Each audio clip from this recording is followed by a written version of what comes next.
महाकाल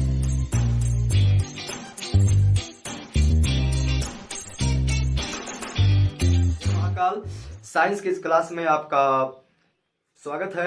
आज हम सीखने वाले हैं अनुमानसिकता एवं जैव विकास भाग नंबर 3। अगर अभी तक आपने भाग 1 और भाग 2 नहीं देखा है तो आई बटन पे क्लिक करके उसे अवश्य देखें। ठीक है, आज हम सीखने वाले हैं आज के सेक्शन में हमारा डिस्कशन होगा कि मनुष्यों में लिंग निर्धारण कैसे होता है। जो मनुष्य हैं उनके अंदर लिंग निर्धारण मतलब नर और मादा कैसे उत्पन्न होते हैं, ये हमको आज सीखना है। ठीक है, लेकिन उसको सीखने से पहले हमको ये होगा सीखना कि जो वंशागति होती है, जो लक्षणों को लेकर आते जाते हैं, वो कौन चीज होते हैं, मतलब कौन से ऐसे पदार्थ हैं कि अणु है कि कण है जो एक पीढ़ी से दूसरा वाला जो पीढ़ी है उसमें गुणों को आकारों को लेकर जाता है। तो यहां पर आपके लिखा है अनुवांशिक लक्षणों का वंशागति आणविक आधार, मतलब अनुवांशिक जो होते हैं लक्षण उनको वंशागति मतलब एक पीढ़ी से दूसरे पीढ़ी में कौन लेके जाता, आणविक आधार कौन सा अणु लेके जाता है या कौन सा अणु जिम्मेदार है, आधार है। ठीक है, इसको समझने के लिए आप थोड़ा सा समझिए। पहले बात एक हमारी बेसिक नॉलेज लेते हैं पहले इसके लिए। देखिए ध्यान से देखिएगा, एक होता है गुणसूत्र। क्या होता है? एक गुणसूत्र होता है। इसी गुणसूत्र में क्या होता है? गुणसूत्र। इसी गुणसूत्र में डीएनए पाया जाता है। इसी गुणसूत्र में डीएनए भरा होता है। ठीक है, ऐसे गुणसूत्र की संरचना होती है, ऐसे ऐसे। ठीक है, और इसी के अंदर क्या होता है? भरा डीएनए पाया जाता है ना, इसी के अंदर डीएनए पाया जाता है। अब डीएनए क्या होता है? Deoxy ribo nucleic acid.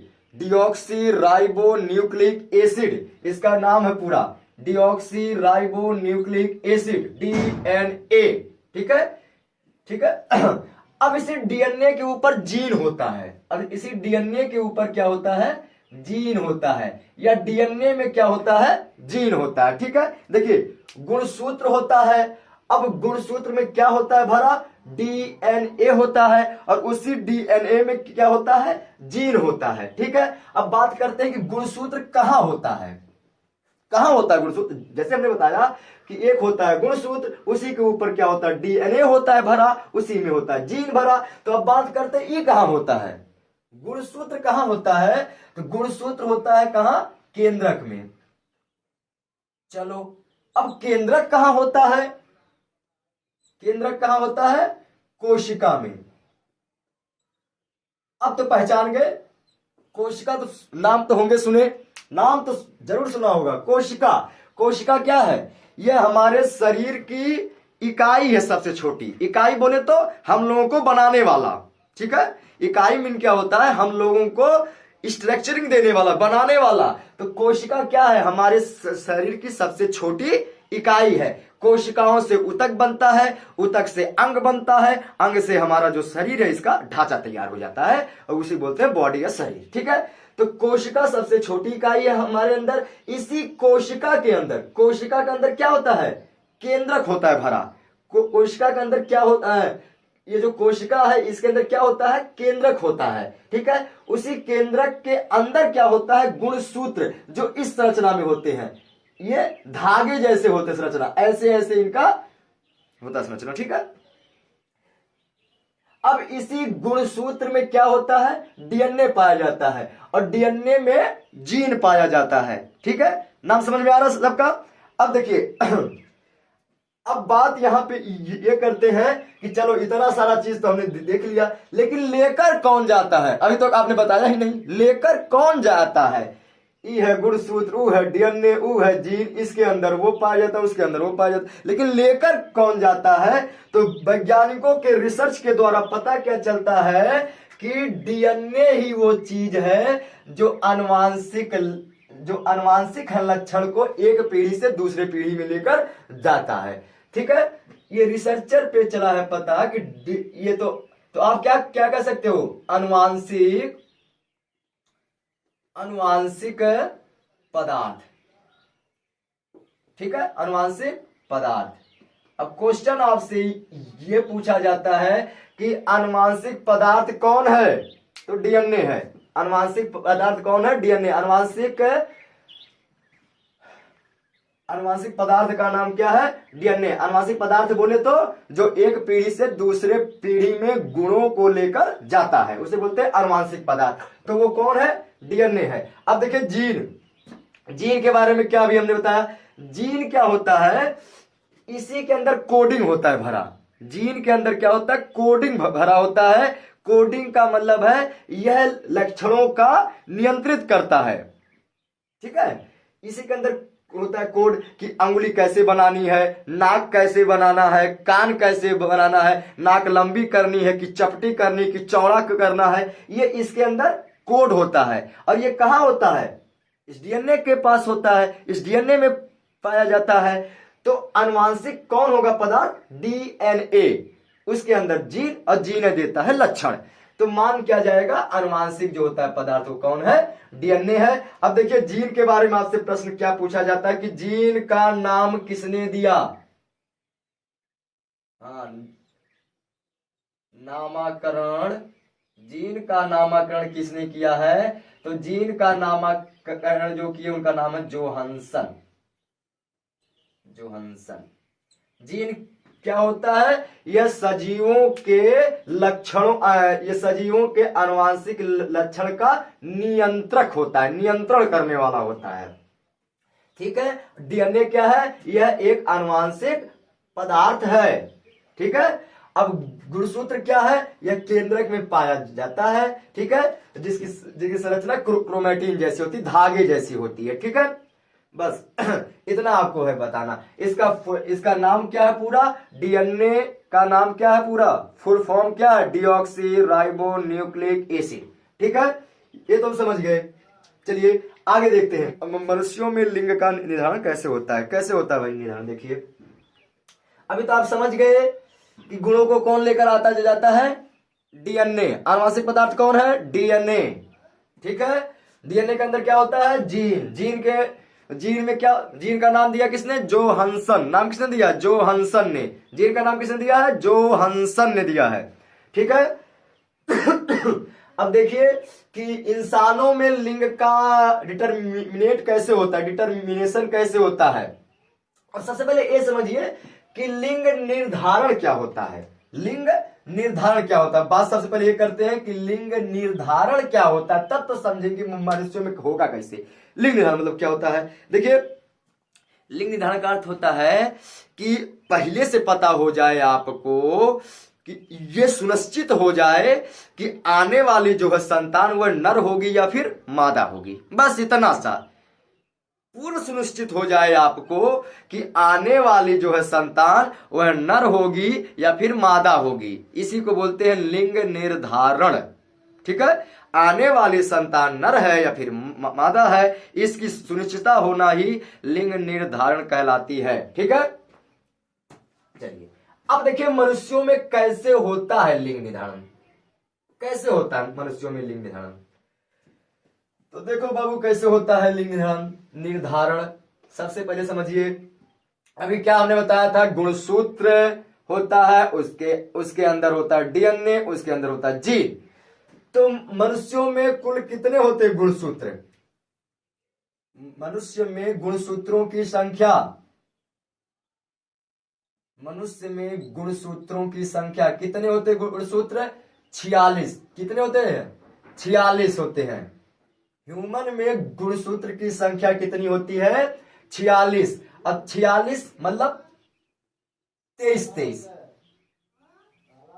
गुणसूत्र हमेशा कैसे होते हैं, पेयर में 23, ठीक है। आप 46 भी कह सकते हैं या 23 कह सकते हैं। टोटल एक साथ जब हम बोलेंगे तो बोलेंगे 46, और नहीं तो अलग अलग करके बोलेंगे 23, ठीक है।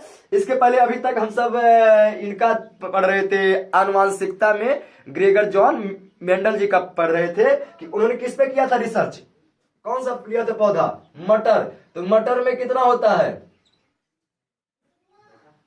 14 गुणसूत्र। कितना होता है गुणसूत्र मटर में, 14 गुणसूत्र होता है मटर में, ठीक है। तो आपको सीखना क्या है इसमें कि हाँ, इंसानों में गुणसूत्रों की संख्या कितनी होती है? 46, मतलब बोले तो 23 पेयर में। ठीक है, और समझिए,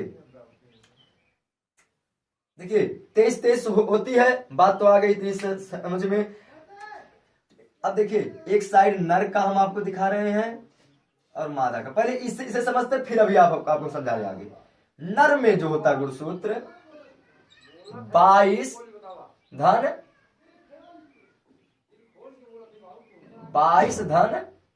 1, तब तो होगा 23 ना। 22 धन 1 एक्स वाई। जो नर होते हैं उसमें गुणसूत्रों की संख्या क्या है? 22। चलो ऐसे देख लो, 22 और 1, ठीक है, 23। मादा में 22 धन 1। अच्छा, दोनों में एक ही जैसा है। 22 धन 1, 22 धन 1, मतलब क्या हो रहा है? ये मतलब ये है कि 22 जो होते हैं गुणसूत्र वो एक जैसे होते हैं। 22 गुणसूत्र, नर के 22 गुणसूत्र, मादा के 22 गुणसूत्र एक जैसे होते हैं। इससे बोलते हैं ऑटोसोम्स। इसे क्या बोलते हैं? ऑटोसोम्स। ठीक है, ऑटोसोम्स बोलते हैं ये दोनों। देखिए, नर का 22 तक का गुणसूत्र और मादा का 22 तक का गुणसूत्र एक ऐसे होते हैं, एक जैसे होते हैं, इसीलिए इसे बोलते हैं ऑटोसोम। हिंदी में बोलते हैं कायिक गुणसूत्र। इसे क्या बोलते हैं? कायिक गुणसूत्र। कायिक का अर्थ होता है यह काया बनाता है, हमारे शरीर की संरचना बनाता है। और 23वां जो होता है गुणसूत्र, जो अभी हमने बोला एक गुणसूत्र, जो 23वां गुणसूत्र है, इसी से सेक्स डिटरमिनेशन होता है कि आने वाला जो संतान है नर होगा या फिर होगा मादा। ये कौन करता है? डिपेंड 23वां गुणसूत्र। ये क्या कर देगा? 22 तक का गुणसूत्र ये शरीर की संरचना देगा, लंबा चौड़ा, ठीक है, जो भी होगा देना। ये संरचना कौन देता है? 22 तक का। 23वां वाला जो एक मैंने लिखा हूं, 23वां वाला जो होता है गुणसूत्र, यही सेक्स का डिटरमिनेट करता है कि आने वाला संतान नर है या फिर मादा है। ठीक है, अब देखते हैं, इतना बात आया समझ में आपको? नर में मादा में जो 22 तक का होता है गुणसूत्र, उसका नाम होता है एक्स। और 23वां वाला जो होता है गुणसूत्र, वो भी क्या होता है? एक्स। बात समझिएगा, मादा में 22 तक का गुणसूत्र मतलब कायिक गुणसूत्र क्या होता है? एक्स। और 23वां जो लिंग का करेगा निर्धारण, वो भी क्या होता है? एक्स। ठीक है, लेकिन जो नर होते हैं उनमें क्या होता है? 22 तक का जो होता है गुणसूत्र वो होता है एक्स। ठीक है, एक्स। जो काया देगा वो क्या होगा? एक्स। लेकिन जो 23वां होता है वो होता है एक्स और वाई। बात है समझ में? 22 तक के तो एक जैसे होंगे, नामी है ऑटोसोम्स। 23वां वाला जो होता है गुणसूत्र वो नर में कैसा होता है? एक्स और वाई। और मादा में एक्स होता है। यही दोनों क्या करते हैं? लिंग का निर्धारण करते हैं। देखिए कैसे। अच्छा, लिंग निर्धारण किसके प्रोसेस पे होता है? लिंग निर्धारण किस विधि से होता है? मेंडल के विधि से, मेंडल के प्रभाविता के नियम पर। मेंडल के प्रभाविता मतलब पहला नियम से, प्रभाविता के नियम से प्रश्न आपसे पूछा जाता है कि लिंग निर्धारण किस आधार पर किया जाता है? तो मेंडल के प्रभाविता के नियम पर किया जाता है। देखो कैसे, देखिए, ये नर है, ये है मादा। लास्ट वाला क्या है गुणसूत्र नर का? एक्स और वाई। मादा का क्या है गुणसूत्र? एक्स और एक्स है। मादा का क्या गुणसूत्र है? एक्स है। ठीक है, बीच में दोनों के क्रॉस होगा, लेकिन क्रॉस करने से पहले एक चीज हमने और आपको क्या बताया था? युग्मक का अलग अलग करना। चलिए युग्म को अलग अलग करते हैं। अलग अलग किया हमने, एक्स वाई दो अलग अलग होंगे, क्योंकि दोनों लोग अलग अलग चीज है तो अलग अलग होंगे। इसमें से अलगाव करो बाबू। इसमें से देखो दोनों एक्स हैं, तो चाहे एक ठे लिखो चाहे दो ठे लिखो, आपकी इच्छा। एक ठे लिखे, एक का लिखेंगे, क्योंकि दोनों देखो एक ही जैसे ना। ये भी नहीं है कि एक स्मॉल लेटर का है एक कैपिटल लेटर का, दोनों एक जैसे हैं। ठीक है, होते दो हैं लेकिन आप एक से देखेंगे। चलिए अब देखो, यहीं से होगा। अगर यक्ष आया अगर पुरुष में से यक्ष आया तो मादा में से तो यक्ष तो आना है आना, क्योंकि इसके पास दोनों यक्ष यक्ष है, तो मादा में से यक्ष आएगा आएगा। यदि पुरुष में से वाई आया, क्योंकि टूट के दोनों बने हैं ना, एक बना ये युग्मक, एक बना ये युग्मक, ठीक है, एक युग्म ये, एक युग्म ये। अगर यहां से इस नर में से ये आता है तो मादा में से यक्ष तो आना आना है, तो यक्ष यक्ष बनेगा। अगर नर में से आता है वाई तो मादा में से क्या आएगा, यक्ष तो आना आना है। अगर नर में से यक्ष आएगा तो कौन सा पैदा होगा, देखिए यक्ष यक्ष मादा, तो लड़की का जन्म होगा। किसका होगा जन्म, लड़की का जन्म होगा। अगर नर में से वाई आता है तो किसका होगा जन्म, लड़का का जन्म होगा। ठीक है, बात समझे। इसका जो युग्म विकल्पी है, ये जब जो होते युग्म होते हैं अलग अलग होते हैं, तो यक्ष और वाई में अलग होंगे, क्योंकि दोनों अलग अलग चीज है। इसमें दोनों देखो यक्ष यक्ष है तो एक ही में टूट जाता है, या दो में तोड़िए उससे नहीं मतलब, क्योंकि अंतर है ही नहीं, तो इसलिए मैंने एक ही में आपको दिखा दिया हूं। देखिए बात समझिए केवल, ये जो नर है इसके पास से यक्ष आया तो मादा में से यक्ष तो अपने आप आना है, तो क्या जन्म होगा, लड़की का जन्म होगा। अगर नर में से वाई आया तो मादा में से यक्ष आना है, तो किसका होगा जन्म, लड़के का जन्म होगा। ठीक है, तो आपसे प्रश्न जाता है पूछा एक कि लड़की पैदा होगा या लड़का, इसकी जिम्मेदारी कौन है, मनुष्य। ठीक है, नर सॉरी कौन है, नर।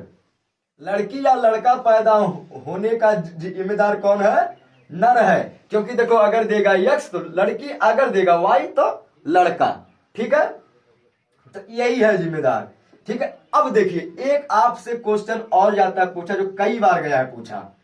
पहला तो ये पूछेगा कि लड़की या लड़का होना किस पे डिपेंड करता है, तो या तो मादा पे या तो नर पे। तो किस पे करता है डिपेंड, नर पे करता है डिपेंड, इसी पे करता है डिपेंड, क्योंकि एक्स वाई इसी के अंदर होता है। अब देखिए आपसे एक चीज और पूछा जाता है, लड़की और लड़का का अनुपात पूछा जाता है। तो देखिए जनसंख्या की दृष्टि से, जनसंख्या की जो होती दृष्टि, इसमें लड़की लड़का को एक समान जाता है देखा। ठीक है, 50% लड़की 50% लड़का।